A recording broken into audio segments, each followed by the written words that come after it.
Now you're looking good. Well, good morning, good evening, Good afternoon good afternoon. from the Pastords. Wherever you are and whatever time it is there, we hope it is good. I'm Roger. This is my brother Bruce, and we're the Pastords. I'm good cop. Roger is bad cop, if you're familiar with that analogy. How does that work? Well, I'm the person that makes sure everyone's having fun, and then you're the one that's popping their bubble and scaring them. I thought I was the laugh track. Well, you are the laugh track, the chuckle track. What is that? What was that guy's name off the Johnny Carson? Ed McMahon. Ed McMahon. I almost said I'm Ed the- Asner, but no, that's a whole different. That's a different thing. And whatever confusion we created, we want people to know this is season 12. Yes, I decided there would be season 11 all over again. I didn't feel like it was a great season for us, so I thought we would do a redo last week. But no, we are indeed in season 12, which is pretty amazing. It's just stunning, just how the longevity of this show is, how they've kept us up. You know, it's really remarkable. It is remarkable how good we are. And speaking of good, I had a football thing that you may not know this. This was big though. I probably don't know it, but Okay. I'd love to. Bruce, tell me what I don't know about football. Well, about good. So there's, and Good. we've been talking a lot about, in everything rejoice and, giving thanks. And I've been in a journey of that. We'll talk about that later with a septic system. Is this going to be a therapy session? It's going to be therapy for Bruce. Therapy for Bruce. But what was cool is, so in the playoff game with the Jaguars, Jaguars, the Jaguars, Jaguars, and the Chargers. Chargers. Let's Yes. just call them the Jags. That's easier for me. Okay. Yes. That their coach Doug Peterson had told them at the beginning of the year that they had a specific sort of MO for the rest of the year, which was anytime something goes bad in the game, we look at each other and we go, good. Anytime we're down, we look at each other and we go, good.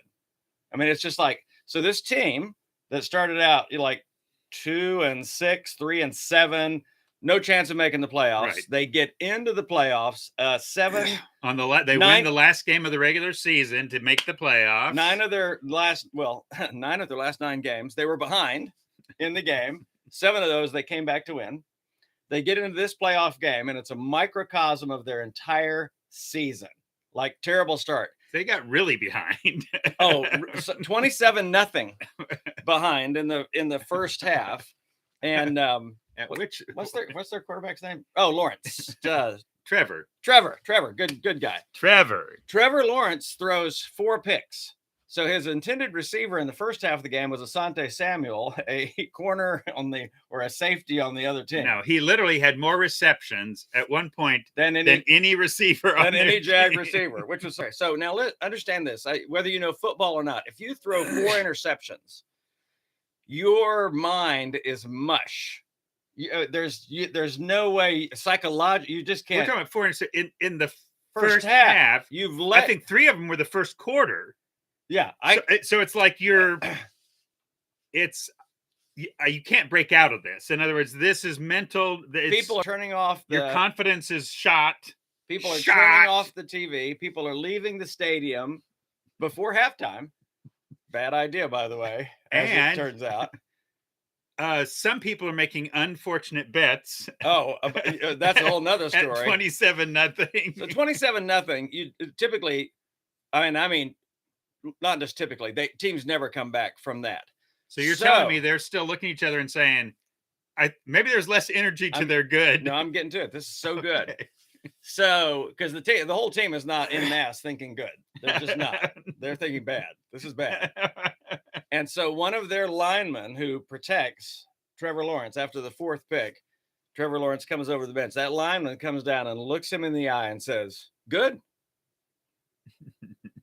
And he came out and led a drive before halftime that got them 7 points through a touchdown in the second half, then threw 3 more touchdown passes. So for the 4 picks, he had 4 touchdown passes in the second part of the game. They win the game by 1 point.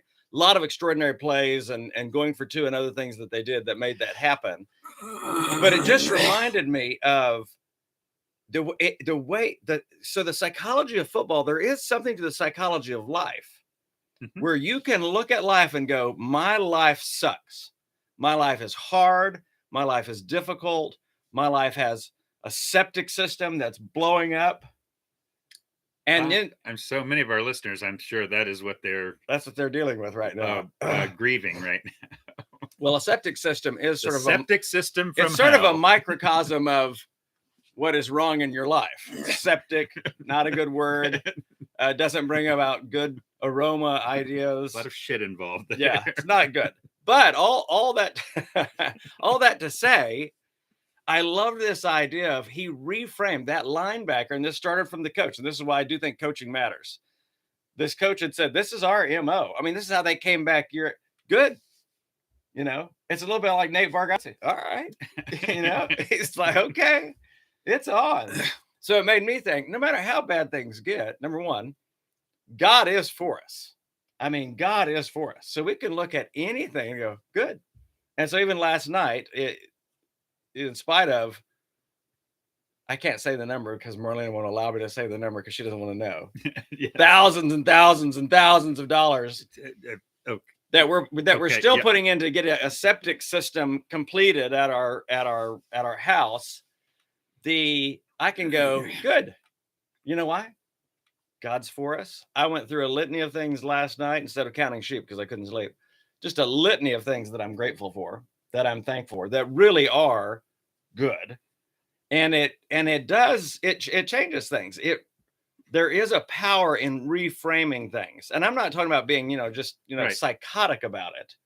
But I think no matter how difficult things are, we can see good, and we know, and it was something I was working through with a writing friend yesterday, just this idea of enduring the hard because good is going to follow. That's a promise from Jesus. He said, for this time you will grieve, but afterwards your grief will turn to joy. And I've been clinging to that. That was the word that's literally what I read yesterday in scripture. Your grief will turn to joy. And I just held on to that. I'm like, because there's times in our life where it feels like the grief is never going to end. It's the grief is the end of the story. It feels like the end of the story. End of this, yep. And then I was reminded by my writing friend, and that was exactly why Jesus, the word is endured the cross for the joy set before him. Mm-hmm. In other words, the grief turns to joy. So, man, I was just, I just wanted that football thing that happened, and that, okay, good. There's something good that's going to follow. They just, as a team, they believe that. But as followers of Jesus Christ, we know that it's a promise. Number one, it's a promise that we will have hard times. Bad things are going to happen. Yep. He said, in this world, you will have trouble, but take heart. I've overcome the world. There's good to come. And what I love about it is, okay, so I'm thinking while you're saying, okay, this fundamental thing, the psalmists and others keep saying, God is good. God is good. So the anchor we've got. And even Jesus said, only God is good. Right. God is good. Uh-huh. And so you're remembering that, remembering the good. One thing I thought of, like, even as you're talking, is like, if I start focusing in on the good things, the losses, I can focus. If I start focusing on the good things, there are places I would say, if I think about this good thing God did, would I trade this crisis? In other words, like, your son was miraculously saved from an automobile accident that he should not have survived. That could have been a horrific loss. I mean, you can't even, right. You wouldn't even think about trading a ridiculously expensive septic system for. Oh, yeah. No, but so look at the places where you say, oh my goodness, that there are all kinds of things that start saying, this didn't happen. This did come through. I didn't have to. And so you're focusing. You're focusing on the grace, even in the loss. Yes. Here's the thing. Okay. For instance, like with the septic system backing up, there's a certain grace to it happened on on ceramic floors versus wood floors, Yep. or versus getting all over carpeting, or because that creates a whole nother thing. In other words, there's, and I just look at it happened while people were there. Like if someone's not in the house and you have a system that's backing up for whatever reason, and or you can have water going everywhere, and that's never good. There's all sorts of little graces built into even the hard spaces, and that's what I'm learning to focus on those. I do it for clients all the time. I reframe sometimes the worst thing that has ever happened to them, or the worst thing that they've ever done, and I reframe it from the perspective of eternity and God's work. Right. And but it helps. It sounds like it's you're spiritualizing, but it really helps because it gives us perspective. See, you made the mistake of doing a frequent teaching on scars of hope, or on, I know, suffering. See, this is the problem. This is the problem when you talk about how God works through the God wants to give you new material to work off of. Thanks, Raj. I didn't think about that. No, so you're talking. I do have some great. Think about this one, Bruce. I don't want to blow by because this comes to my mind. Well, no, because it is that whole thing. I tell people all the time, it's not encouraging, but it's true. It can always get worse. And that has been this. We started with this one repair on the. It's one of the chapters in your book. System it can always get worse. That was already thousands of dollars, but we're like, okay, but we can get it done. And then that didn't work, and so then there was twice as much for the next fix. That didn't work. Now we're replacing the entire septic tank and everything surrounding it. We don't know yet if that will work. I mean, it's just that it goes from bad to worse to worser. Yes, I said worser. And then you have that plaguing question. Did we need to do the first thing? Exactly. Actually, right. I've had that with car repairs. Did we reverse engineer this? Did we start at the wrong space? Right. What if we had started with the tank? Right. Let's just pull that sucker out. Let's just assume it's bad. Let's get that thing out of there. Yeah. So one of the things I thought is, now you can't blow by. I'm going to say it carefully, but you're in a position where you can afford whatever the cost of that repair is. And there are people that couldn't, right. That would have to, they don't have that. They couldn't borrow it. They don't have a credit card for it. Don't have it. So there would be, in other words, you could have some people, whether they're stuck. I mean, they got sewage backing up inside their house, and there's not a single thing they can do for it. We blew out of the reserves last weekend. We're into the credit card this weekend. This is. But just the no, but I was praying through that. It's so funny you said that, and you're the one that's helped me see that. The grace of even having credit available so that I can get that fixed. Yeah. Versus waiting months. Right. Which, and in this case, we have renters in the house, so it's something you have to get. We have to get it taken care of. But yeah, there's a grace in that, because we know plenty of friends that that could not get that repaired. No, people that have a significant car repair that's needed, can't get it repaired, can't fix the car, lose their job because they can't get to work. And literally one story we know of someone then lost the house they were living in. Yep. Because they couldn't repair their car, because dominoes start to fall. Dominoes. So again, just the grace of, because it's so gut-wrenching to see that kind of, to be hemorrhaging that kind of money, but to realize it's a great word, hemorrhaging. Hemorrhaging that kind of money. It's an awful great word. Oh, you know how I saw it? I saw it as one of those confetti machines. That's just shooting confetti out with the air. Yeah. Except this is shooting dollars out. Shoot. Just dollars going everywhere. Just loving life. But also the good news is we're getting state-of-the-art stuff. Right. So now they have giant, this sounds worse, but it's actually better, plastic tanks that you can put in that will last well until Jesus comes. So I'm like, that's good. I go with that one. And think about we'll just call that the Jesus tank. All the deductions you're getting here. Well, we will not pay a dime in taxes next year. I can tell you that right now. I can see the IRS going, how is it possible that you lost $20,000 on your rental property? Well, it's funny. I've got receipts to prove it. Let me show you a whole series of receipts that will probably make you cry as an IRS agent. That's good times. But in everything I'm listening to you say, when I look at the pages of the Bible, I look at God's, to me, when we talk about suffering, God doesn't diminish it. He doesn't sweep it under the rug.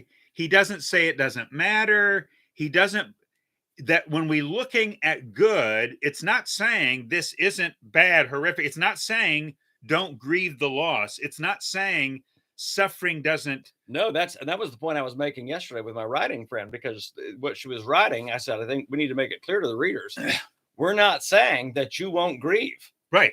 In other or words, that it's bad to grieve. I think sometimes we spiritualize that. Oh, in the middle of your grief, you'll have joy if you just focus on Jesus. Right. Well, no, in the middle of grief, you can focus on Jesus, and he's just grieving with you. But you're not feeling the joy of the Lord in that moment. There is joy that comes, grieving lasts for the night, joy comes in the morning, all of that. But I didn't want to, when I think about writing and being honest, grief is part of the human story. And when I even thought yesterday about Jesus promising, because here's the thing, we love the promises of Jesus. Tell us, Bruce, about one of his promises we don't hold on to so much. Right. He promised us that in this life you will have trouble. It's interesting. It's interesting. Right after the resurrection, the angel said something very interesting to the ladies, because they're terrified and they think someone's stolen the body. And the angels say this: remember what Jesus said when he was with you in Galilee. What did he say? He made two promises to them. He said, I'm going to be handed over by the chief priests and the Romans. I'm going to be flogged and mocked and insulted and then crucified. That was a promise. In other words, he was saying this is going to happen. Of course, Peter was like, no, it's not. I don't receive that promise. Exactly. I don't receive that promise. But he also gave them a second promise in association with that first promise, which is why the angel said, remember what he said to you while he was with you. He said, and on the third day, I will rise again. It's so funny that the ladies, in this case, all the disciples, saw the first part of that promise come true and were horrified. But they forgot the second part, and the angels reminded them. And it reminded me, I thought this would preach. If I was preaching anywhere, I'd be preaching this right now. Remember what he said to you when he was with you. We forget sometimes these things that God speaks to us in these spaces of our life that maybe things are going better, but it's a word of encouragement or it's a word of promise to us. I remember that time when Zach was going through a terrible, terrible season when he was about 16 years old. And I just felt like the Lord literally just spoke to me and said, Bruce, Zach's going to be fine. I've had to cling to that promise a lot. Right. At other points. Yep. Remember what he said to you when he was with you. I just love that. And it's a promise. And here's my other thing. Because I wrote a book about it and a bunch of other people have written a book about it. Why does God allow suffering? Right there in John 15, 16, all that zone, when Jesus says, in this world you will have trouble. If I'm the disciple, I'm going, time out, Jesus. This is the perfect time. This is the perfect time to give us once and for all why. Why does God allow suffering? Why am I going to have trouble in this world? Just give me a whole, because I want to know. Maybe if I know the why, I can endure it. He doesn't. He gives no explanation for why you're going to have trouble, other than some people are going to kill you thinking they're doing a service to God. And I wonder if it's not a Jack Nicholson moment, because you can't handle the truth. In other words, if we can't handle the why, but we can trust the what, that God is going to fulfill his promise, that Jesus even now is preparing a place for us in the new order. I mean, and that's the joy. That is the joy set before all of us. That is why any of us can endure whatever suffering that God allows or brings into our life, because there is joy that's coming. And of course, you know me, the older I get, the more I'm longing for the new order. Guarantee you there won't be septic systems in the new order. Well, one of the things that is there, part of the reason Jesus may not have answered is that there's so many layers as well. Yeah, there's not one answer. But But here's the thing you can't get away from that I come back, that doesn't dismiss the horror and losses of suffering, but some of the most beautiful things in life are experienced and come up, things that we could not experience in any other way. Even with something as horrific as death, this is a time sometimes where we experience love at the deepest level. We're just so low, but where people step, and when we realize the deep power of community and people that love me and hold on to me, where I recognize even for myself the vulnerability of life, I just think about, and we realize that even some most insignificant pieces of character are shaped in hard, heartbreaking kinds of things. I had the most random, I'm literally driving in this morning to your office for us to do, and I had this thought. Oh, Roger had a random thought. No, it's funny because it's related. I was watching, got halfway through, going to watch the other half tonight of the movie Elvis. Yeah. And you and I have talked so often, or more than once, about the odd parallels between Elvis and Hank Williams' lives. Yeah. So I was thinking about Hank Williams. And so last night I was doing some more research and so on Hank Williams. So I'm looking, Hank Williams has like 55 top 10 hits, country western, which is just unfathomable. Well, and to add to the before age, he dies at 29. 29. At age 29. In other words, if we think Taylor Swift's a thing, right, he was a thing back before things were things. Right, where you didn't even have social media. You didn't have the same kind of marketing stuff. Right. 55. So 11 top number ones, 55 top 10s by age 29, which he dies this tragic death, which is part of a larger story. Yeah. But here's what I realized. I was thinking about, so many of his songs are written out of heartache and loss. The music that was so popular, that touched so many lives, that the last song he recorded before he died was, I want to get chills on this one. I'll Never Get Out of This World Alive. Yep. But he has other songs like A Tear in My Beer. He's got these other lonesome songs about being lonesome. So much life for others and hope and comfort has come from his music, which was born out of really 29 years of a lot of hell. I mean, a lot of heartbreak, some decisions of his own, but other kinds of things people did to him, things in his childhood, a terrible back injury, and other kinds of things, people that used him or exploited. And it's just this, where I look and say, oddly, part of what makes life beautiful is suffering. It's the weird thing for me. Okay, I think about heaven and I think about everything being perfect, but it's one thing I have a hard time getting my mind around is there's this part of the beauty of life that involves suffering, hardship. Even if I think about, this is a terribly thin illustration, but part of the fun of a golf course is the hazards. Like, even if I think about, what fun is it? Like, if I'm playing golf in heaven and everything's perfect, I always hit the perfect shot. I get it in the sand. There's no, I hit the perfect. Well, you don't get it in the sand. Actually, if you hit the perfect shot, everything's a hole in one. But then, there you go, Bruce. You had another hole in one. Good. That's 18 in a row. What was your score today? 18. Just like yesterday. Right. What was your putt count? 0. Not even I only carry one club in my bag now. I don't use a bag. I just carry my club. That would actually be. You never lose a ball. That would be, without challenge, there would be no fun. You're right. There's no. Gosh, that is deep. It's a thin illustration, but that is a deep. But I think you can. That it still is. because aren't tears beautiful? And isn't there something, even when tears arise, that it's a combination of both beauty and ache? Yeah, comfort and If I'm grieving as I was, for my mom and dad out of this, my mom just lost her sister, Jessie, to death. And then mom and dad facing their own losses. And I just had this moment weeping a week ago for mom and dad and their losses and their aches. But it represents part of that. I'm thinking of how deeply they love each other, and they're watching some deterioration, and they're seeing the losses.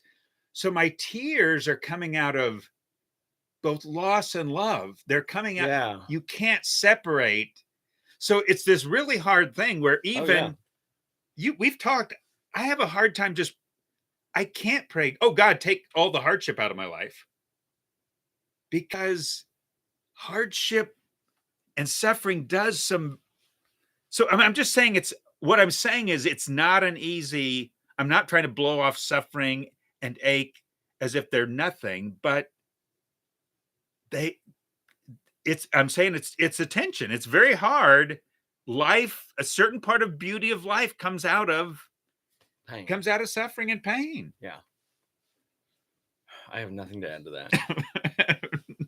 Except that my life is an illustration of it right now. No, it's really, it's just, but there's so much depth to that, because I'm thinking about it very big picture. What would a person look like? How relatable would a person be that had never experienced any heartache, pain, suffering, loss, failure, trial, persecute? What kind of a self-absorbed, non-aware person would they be? Right. They couldn't relate to anyone. Right. And that's why maybe that, getting to the deep part of that, maybe even that's why the book of Hebrews is so important. He makes it very clear that God in human form completely 100% relates to all of the human condition. Every temptation, right? He suffered, He endured, and just like we did. Is the phrase he learned obedience through suffering? He learned obedience through suffering. That's what we're talking. I mean, we learn about ourselves, we learn about character, we learn about what's real. That without suffering, to me, this is even part of, when you think about the sovereignty of why God would even allow sin and suffering, would it create, aside from the question of, okay, free will, almost, if you're going to makes love possible, it also makes evil possible.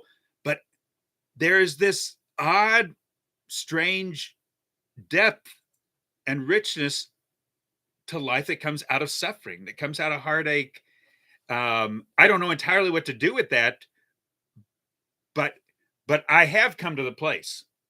I have thought, if God had answered a prayer that I don't know if I've talked about this before. I can remember years ago praying this deep struggle and temptation and battle I've faced, for most of my life, and asking God to take that away.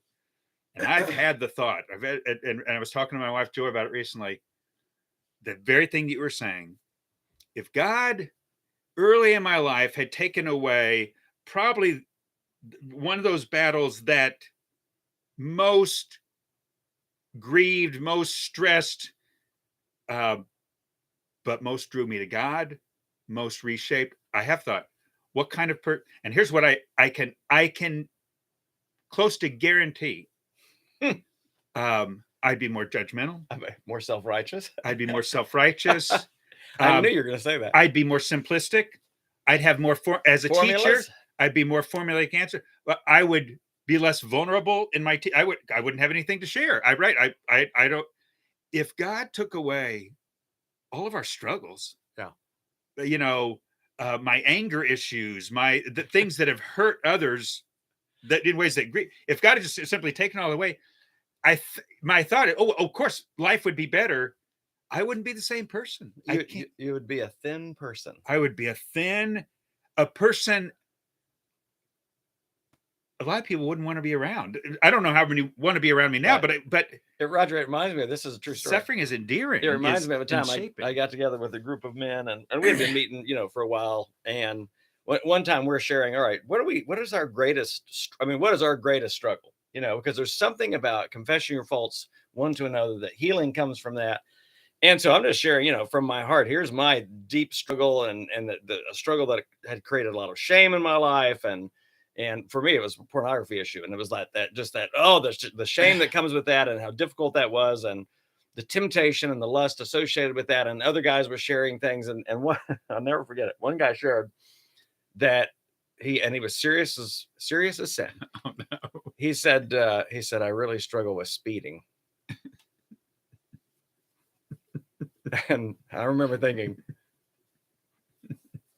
okay, I don't even consider, I've never even felt bad about speeding yet. I'm not even that far along. Right. But what I realize is, if that literally is like the worst struggle in your life, I'm not sure we can be friends. That's not true. But it's just because but I'm like, I was like, I just couldn't relate. You don't seem to be terribly self-aware, perhaps. I'm just like when you say going over the speed limit, are you talking about like shooting pills, speed? Right. No, just going over the speed limit. It's like someone, you know what? I see an old lady getting ready to cross the street. I turn the other way. I just look. I don't assist in any way. Yeah.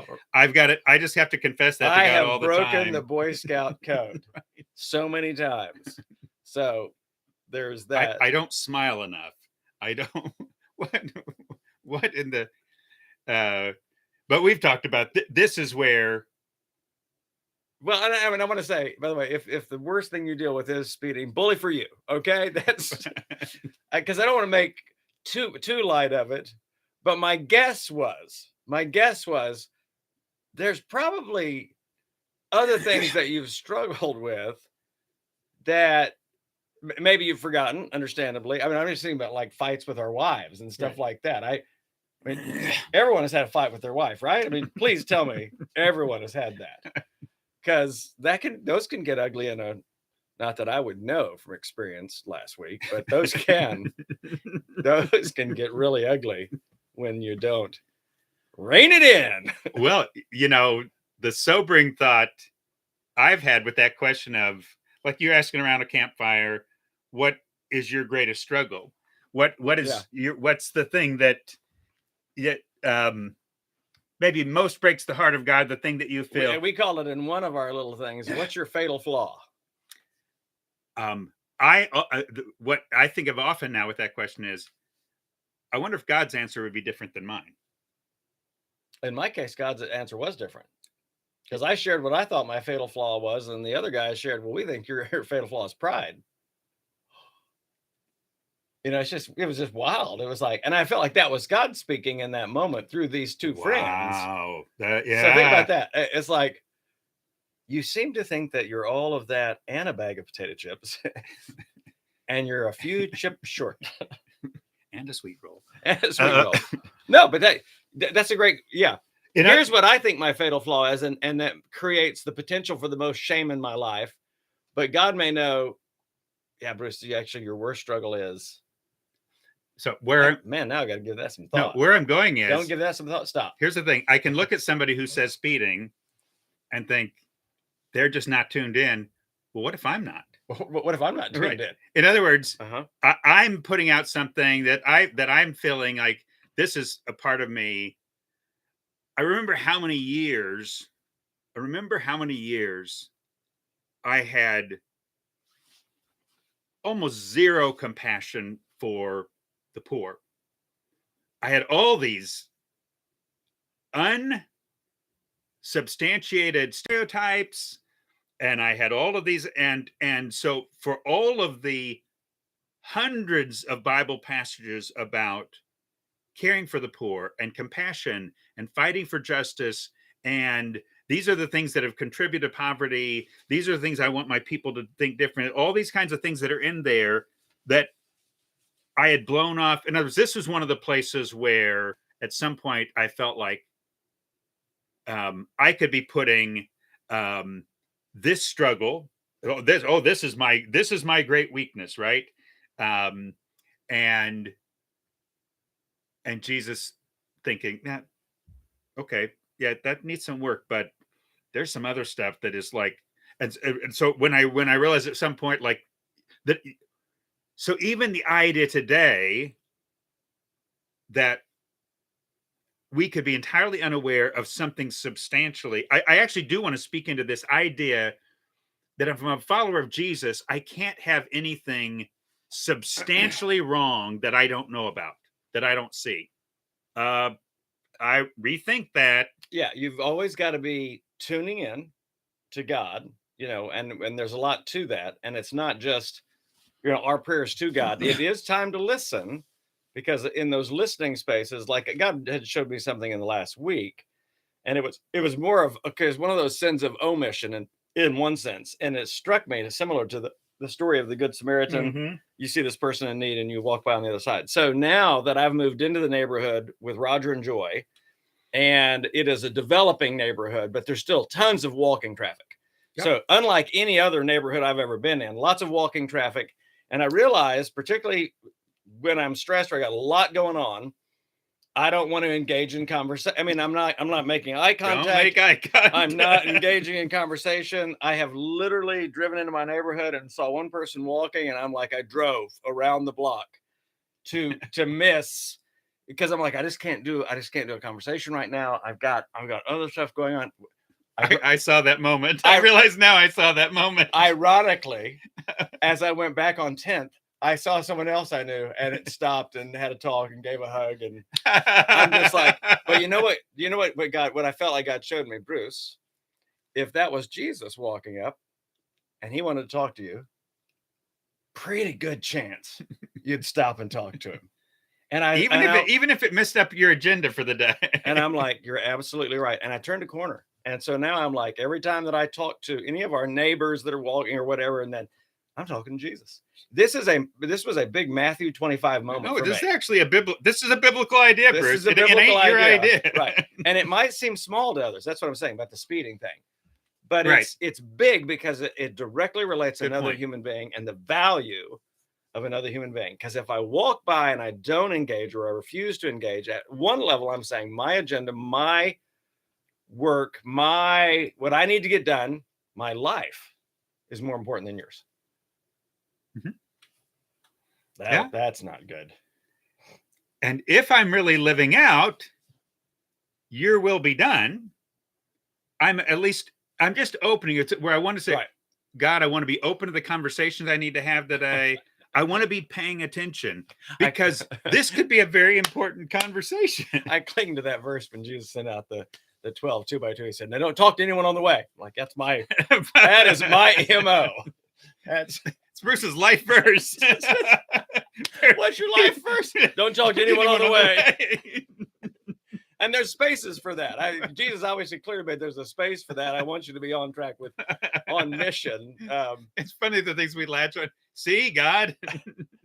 But I'm just saying, if I'm not listening to God in that space, I can just say it's not a big deal. It's just no time. Right.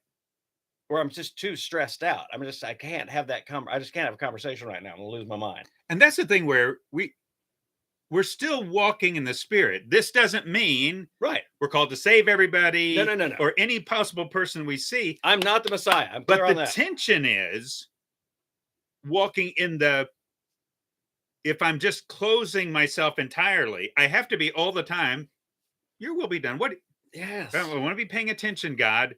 So then that may mean, because I've had some places where I do stop and have the conversation, but I've had others, I think you can walk in the Spirit where the problem is if I just make a blanket, I don't feel like anyone talking to anyone today, so I'm just not going to. Or if we have a formula that just basically yes, allows me not to engage. This is nope, I never have to engage when, or whatever that is. That City of Light has got a song out. It's probably called something like Thy Will Be Done, but it's so good. I was listening to it yesterday, and I'm like, it is that all throughout the day.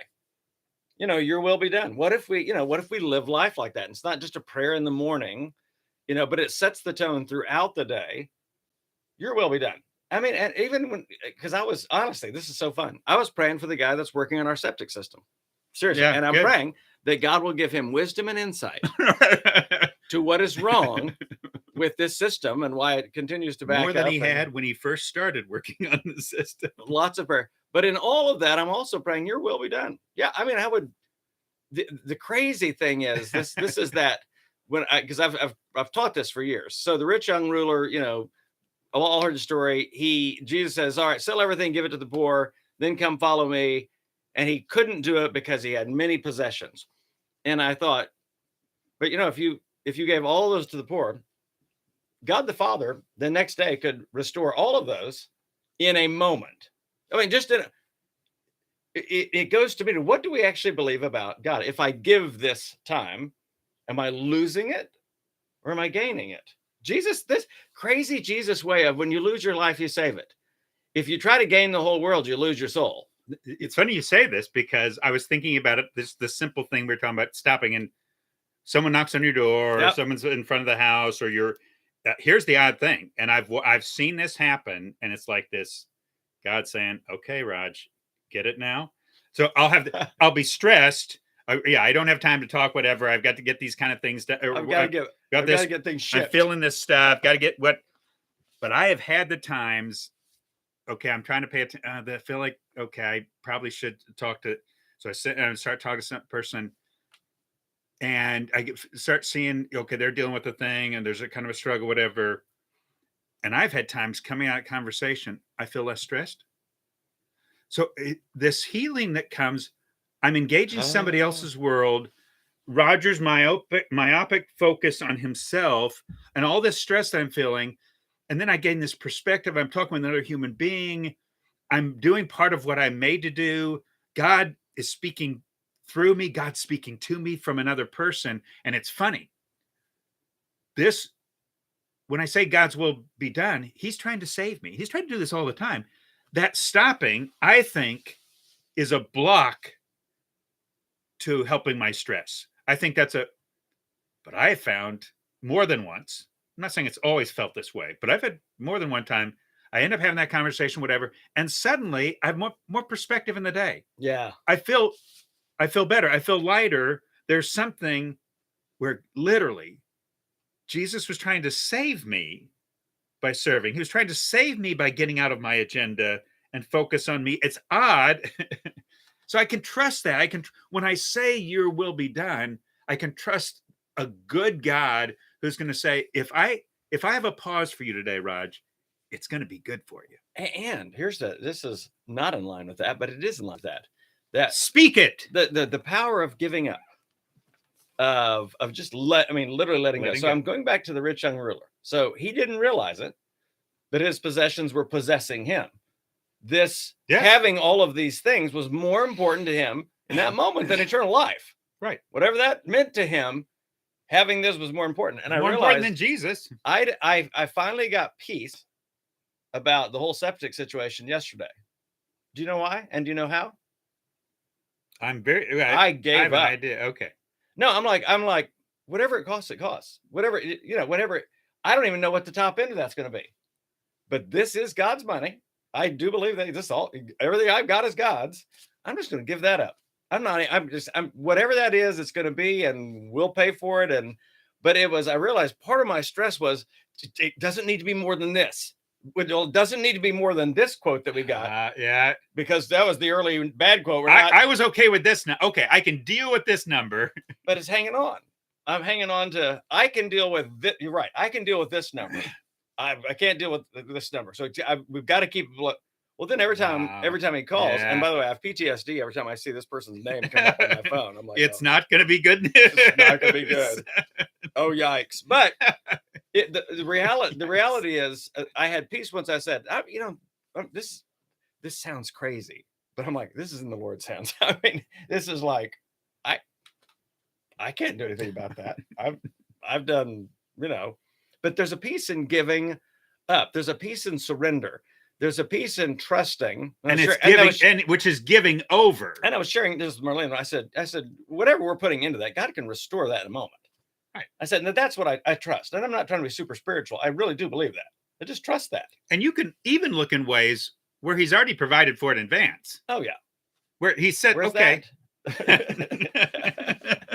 No, I'm very curious. I'm very excited. Well, you guys have come into there are different things. Okay, oh, this trip went really well, Yeah. or we came into this amount of money that we weren't expecting, or this settlement from this, or this kind of. There's some kind of a thing where Right. you could look.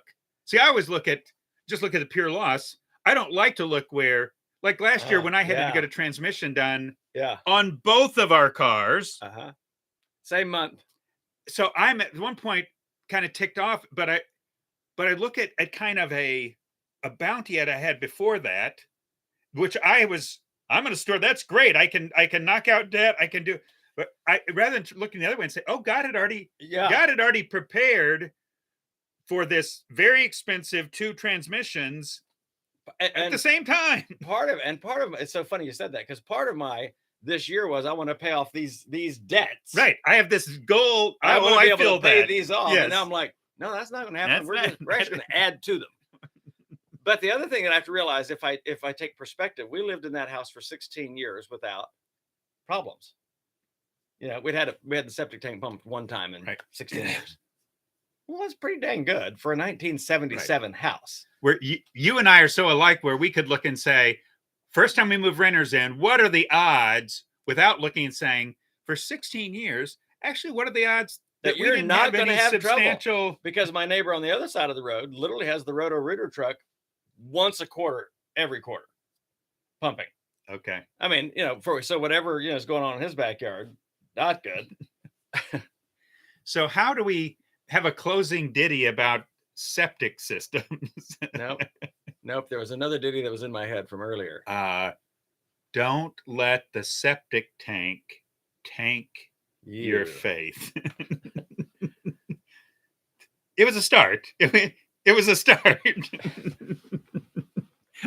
Bruce Ken. Pastords out. That was the best.